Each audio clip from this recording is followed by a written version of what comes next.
This is about the next session that we're going into. This is a very important session, and it's such an honor for me to be your MC for this session before we go to supper.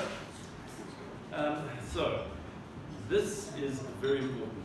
What we need for you to understand is we've got 3 speakers today, and then the first thing tomorrow morning, we're going to be hearing from Africa. And it's such an honor that we have these speakers with us. We're going to be kicking off with Professor Nicola Jager. And let me just tell you a little bit about Nicola. Apart from the fact that she is a consumer of Christian media, she's also married to Philip, and they have 2 teenage boys. At lunch, if you were sitting anywhere close to her, you would have heard some of the exploits. Anybody else with a teenager in the house? It's a whole different kettle of fish, eh? She holds a PhD in political science from Pretoria University and is an associate professor and chair of the Department of Political Science at Stellenbosch University.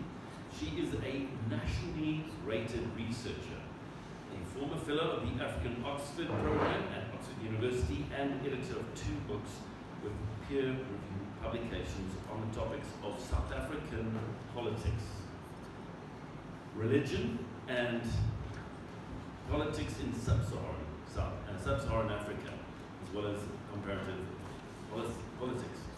Nicola, sorry, I've been awake since 4 o'clock this morning, and since 2 o'clock, and since 1. You know, you're missing the flight, sorry. Apologies. Nicola submitted the reins of her life to the Lord back in 1997. Sure. And over the years, she has presented talks in her personal capacity and as a faculty member of the Wilberforce Academy of South Africa. So please put your hands together. Let's welcome her.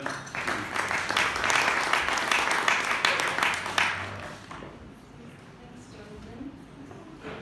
Is it working? No. So, no. Okay, I'm going to turn it a bit louder. Okay. Okay, she's old.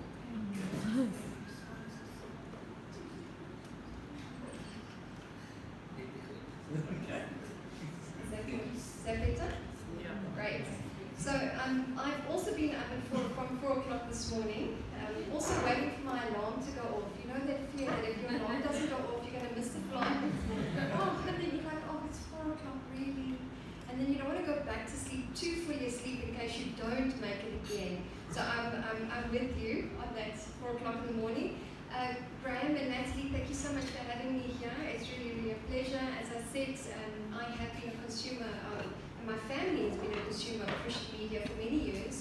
You really edify me, bless me, and my family, especially focus on the family. And when they were not teenagers, we all enjoyed Adventures in Odyssey, which was just really super. So thanks so much for having me. So I've been actually tasked with having a look at some of the current legislation. So I'm going to focus on 2 of the legislative bills. I do want to put the caveat or the disclaimer there that I actually come from a political science background. So I will, hopefully Yvonne and us will kind of connect with each other.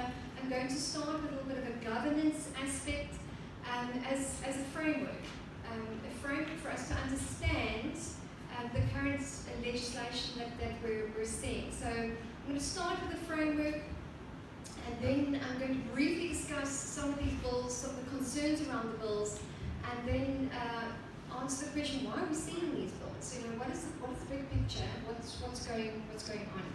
So that's where I'm going to. So I'm going to start with a question, which is work. Yes. I'm going to start with a question which is as old as time, and this is the question of who has authority, and it's really about who gets to decide. And why do I say as old as time? Because it's right back into Genesis, and it's the tree of the knowledge of good and evil. And right back then, what do? We want to eat of the tree of the knowledge of good and evil so that we can be like God, and we get to decide. So this is the question we're sitting with today, is who has the authority, who gets to decide, and what do we mean by that authority, who has the right to rule, and who has the right to rule and decide and govern in which areas. So where does this authority come from? Who has authority to teach our children about sexuality? This is a big issue for me. My kids are obviously teenagers, so they are fortunately a little bit beyond I feel like it's a tsunami coming for our kids. I just feel like there's a tsunami. And so my husband and I were talking about it, and we were like, I just want to put my finger in the hole in the wall and just stop it. But the other side is, we also were reflecting how it has drawn us to the Lord. Like we've never felt so drawn into His presence, and I want to encourage each of us that's where we have to be, in His presence. Okay, so who gets to decide about teaching our children about sexuality? Who has authority to determine what is morally right, what is morally wrong? And who has the authority over what a person thinks, and what's in their heart, and what's in their conscience? So I would want to start with this as premise that God's authority is sovereign. So God gets to decide. The ultimate authority is His. He's the sovereign authority because He's light. And in Him there is no darkness, and in case we were confused at all. So He rules alone. He is divine. So He gets to rule alone. However, our human authority is delegated by God to us, and we see that even right from the beginning, that delegation of authority, and it's delegated, and therefore it is limited. Because we are not divine, even though some think we are not divine, and we have sinned, and we all fall short of the glory of God. So that means our authority is always delegated. It has a very specific jurisdiction, and it's limited. I do want to first say that all institutions of authority, like family, church, and state, are actually God's ideas. So they're divine in origin, but they are human in operation. And therefore, they are limited. Only God is holy, and therefore His authority is unlimited. So I think this illustration should, navigating between notes when you're going to need your glasses, is quite a challenge. So let's see how we do. Okay, so this is sphere sovereignty. This is probably one of my big passions, is putting the state and the government back into its lane, its God-given lane. So what has happened since actually World War I, and even before that, is we started to see the putting of government into its lane and the states reducing it, and now we're starting to see the expansion of authority again. And before World War I, civil authority or civil government was always defined with the word civil, or was prefixed with the word civil, because it was a recognition that it was a form of government or a form of authority amongst other forms of authority. So civil government sits with family government and church government. It doesn't get to intrude into family government. It doesn't raise our children. It doesn't tell us our children about morality or sexuality. In the same way, it doesn't get to tell us what a family looks like or how to raise our children. In the same way, also in terms of the church, it doesn't get to legislate around our doctrine. So what has happened is we started to see the civil moving into and encroaching all of these. And the reason why is people have removed the highest authority, and that is God. So the highest authority is God, and that's God's government, and He delegates. Right from the beginning, He gives us authority. He delegated. This is also for me amazing that He has actually delegated to us. So He delegates authority into family, into church, and into the state and civil government.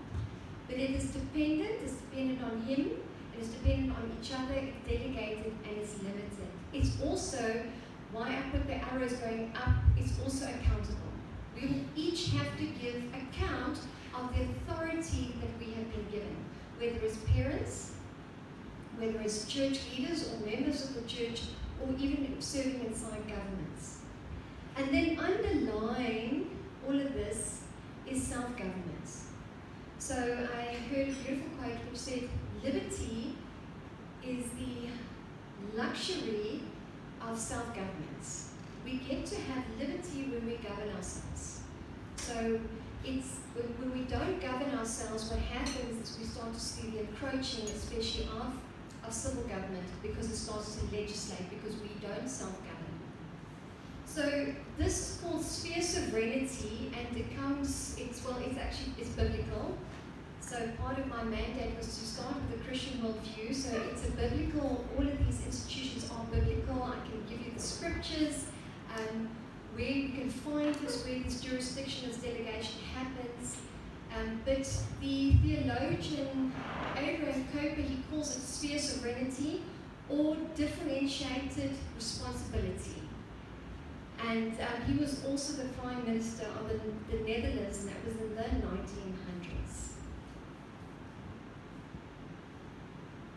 So with this in mind, and these different spheres of authority and jurisdictions, what do we see in this picture?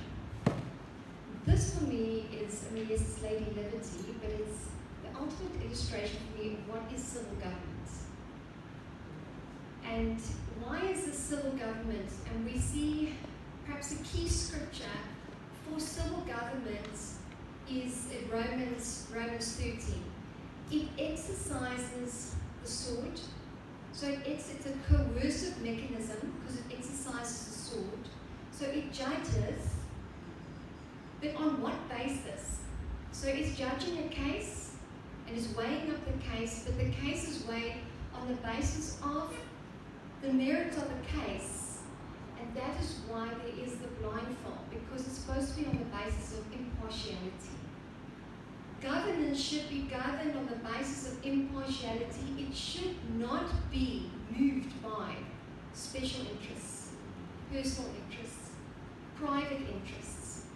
It should not be moved by categories like ethnicity, race, gender, any of those things. It should merely be judged on the basis of the merits of a case and weighing it up.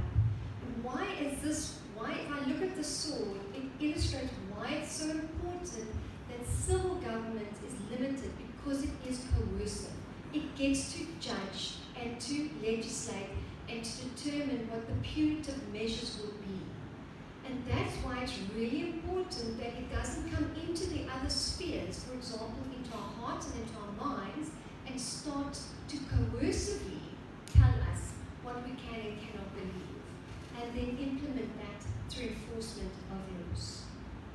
So if you want another scripture on this, Deuteronomy 1 verses 9 to 18 is also a lovely scripture in terms of a biblical form of governance. And verse 17 again emphasizes the basis of governance to be civil governance, to be impartiality. As a parent, I'm private. My governance is not public, but private, because I am very partisan towards my kids. They are the most handsome boys. They are the cutest. I will do everything to give them favor. But if I'm into a civil servant, civil government, I'm not supposed to be guided by those kind of partisan interests. That's why inside government is supposed to be impartiality.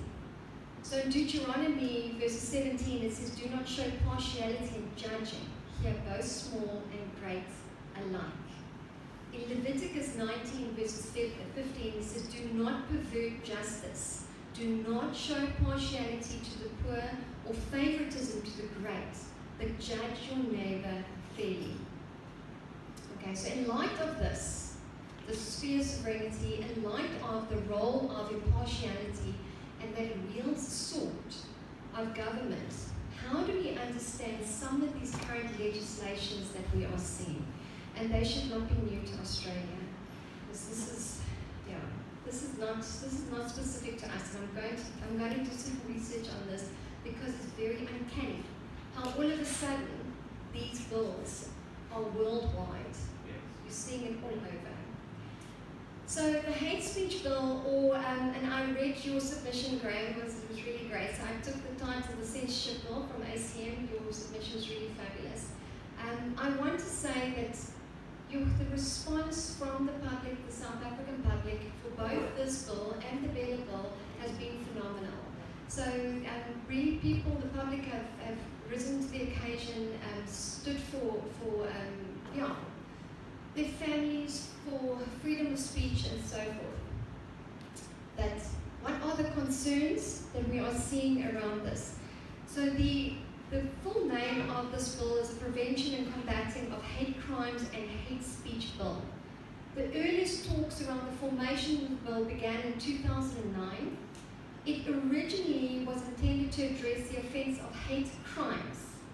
But in 2015, we know that we had the public outrage with Penny Sparrow, with her racist comments, and that started to spur the inclusion of the hate speech inside of the bill. And now it has encroached into a rather big bill, including not just hate crimes, but hate speech. Some of the immediate concerns with the bill is that there is no sound reason for it. There actually is no reason for it. We have legislation in place already which deals with hate crimes and hate speech. So Section 16 of the Constitution, Section 10 of the Equality Act.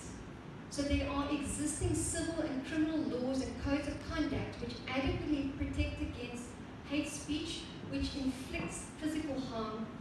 And so there isn't a logical, sound reason for why we are seeing this legislation now. In addition, some of the other concerns is that the grounds were very limited, and even international kind of norms have been to keep it very limited. The grounds extended from 4 to 18 grounds, of which including harm. So harm moved largely from physical harm. So you incite violence, you incite people to like xenophobic violence, and even like this corrective rape. Those are problematic forms of violence because you hate to violence, you incite the violence, you cause physical harm. To this idea of open-ended, really open-ended understandings of harm. So let me see if I can get some of the... So harm now includes emotional, psychological, physical, social, cultural, as well as economic harm. Some of the other concerns is the definitions, like there is no definition of hate. The definitions are unclear, ambiguous, and open for interpretation and for abuse. What we are seeing is what will be a result of this will be a narrowing of the freedom of speech and expression, and then ultimately the freedom of religion. The other major concern around it is the penalty. So it's moved from a civil offence where you would probably have to give an apology or write a talk, or you would have to give compensation to whoever the victim was, but now it moves into a criminal law with enormous repercussions and sanctions, and even through the deliberations, those increased from 3 years to 8 years.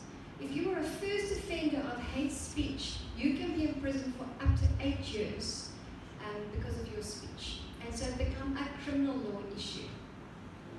Some of the deeper concerns, and we watched this just the night before last, and sometimes it's a good reminder to see where we can go, is we watched 1984 again. And what can start happening is that we start to set the state up as a ministry of truth, because it becomes the one that gets to determine what is hate, who is hating, what is hate speech, and they get to determine what you are allowed to say and what you are not allowed to say. And remember, they wield the sword. So you now get to coerce people into thinking, speaking, believing as you would like them to do. Okay. It creates an environment of distrust where you are nervous, and this is already happening inside the university environment. We hear it with my colleagues, where you watch what you say. So you don't speak freely anymore because you know that you're going to be recorded, or someone's going to piggyback on you, and they tell on you. So it's creating a culture of distrust and then thought policing. The other concern is it's an overreach. It's a complete overreach in terms of that sphere sovereignty from the state, which is supposed to protect life, liberty, and property, moving into starting to actually determine how we can and cannot think, and that's why I've got the heart there, because it's going into the heart and to the mind, to the conscience.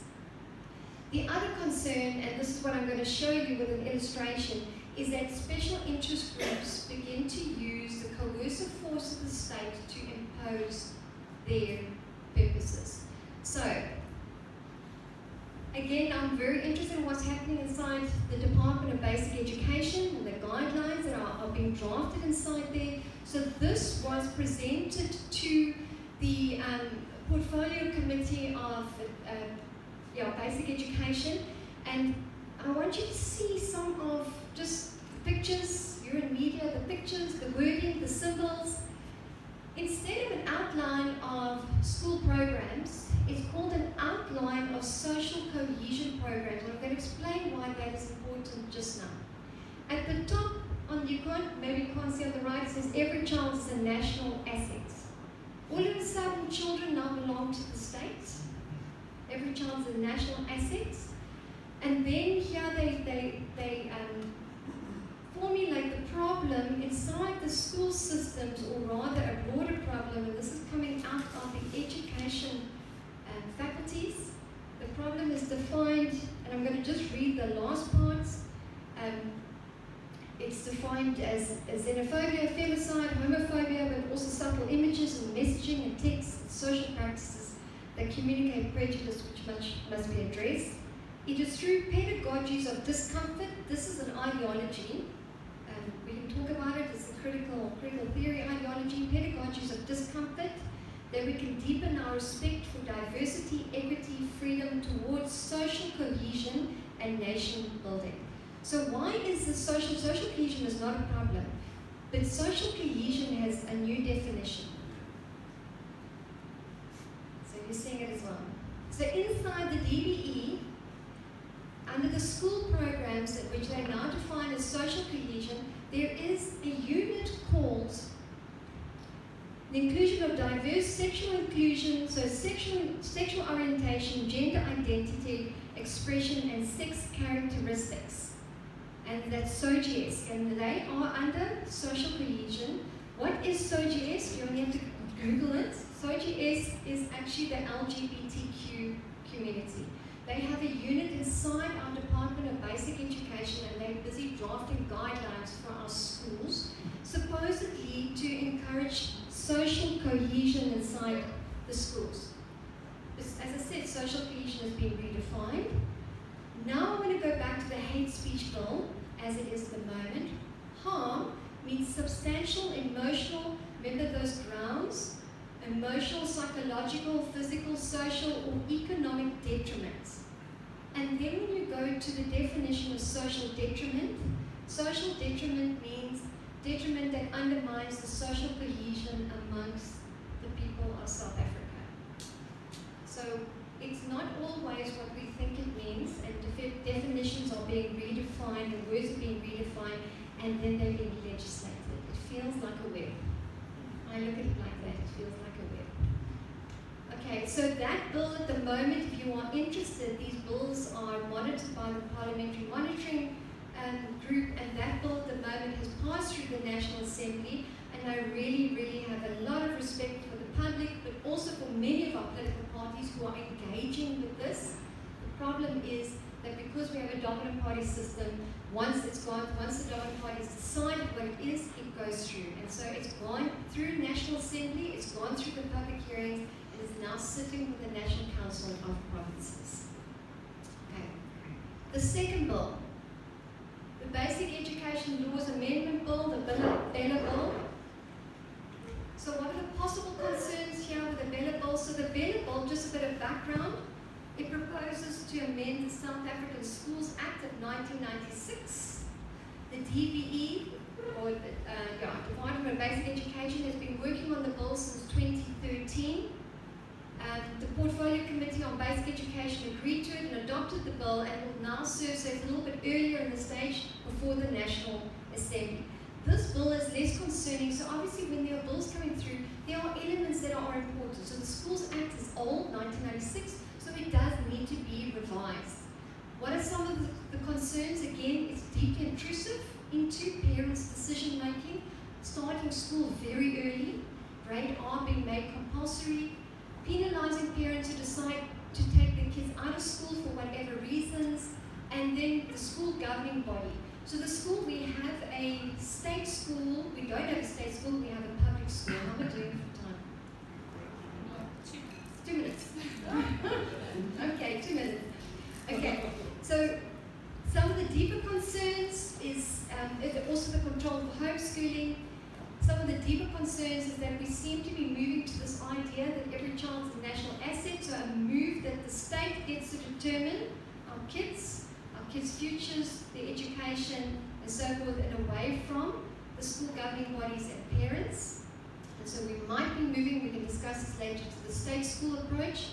And there does seem to be, so there was massive inputs into this, and there does seem to be a disregard for the public input, because people were very unhappy about it. Okay, so I'm going to leave you with this one. So who is taking authority? We started with who has authority, it's delegated. We know the different spheres and the jurisdictions, but there definitely seems to be a taking of authority. On the local level, the ANC has a strong history in terms of its ideology in Leninism, and the Lenin idea of the ruling party is a vanguard party. They lead from the front, they will decide. So they lead, you follow. So that's why the public input is more a legitimating process than it is a real process. Globally, we are seeing so-called transformative, utopian ideologies, the creation of a perfect society. We see the same words. We're going to all be equal. We are equal, but it's an equal outcome. It's not an equal value. So it's an equal outcome. How do you create that? Well, you need state to do it. The state is going to transform, and these are utopian ideologies to create that perfect, harmonious society. But the only way you can do that is if you control people. So we see these different ideologies feeding into it. This is not new. F.A. Hayek spoke about the fatal conceit. This was in just after the Soviet Union, and so your totalitarian systems. And he was saying this fatal conceit is the idea of subsidiary or leadership, or the leadership that leads on behalf of others. So the elitism, the elites will decide, and we might be moving in that direction. The other concern is that special interest groups might be using these opportunities to capture the state to ensure that their ideologies remain. And then I leave you with Colossians 2, just as encouragement that we can always go to Christ, and who is given all the wisdom and the treasures of wisdom and knowledge, and not to be deceived by the fine sounding arguments, and to live our lives in Christ, rooted and built up in Him, and so take captive all those hollow and deceptive philosophies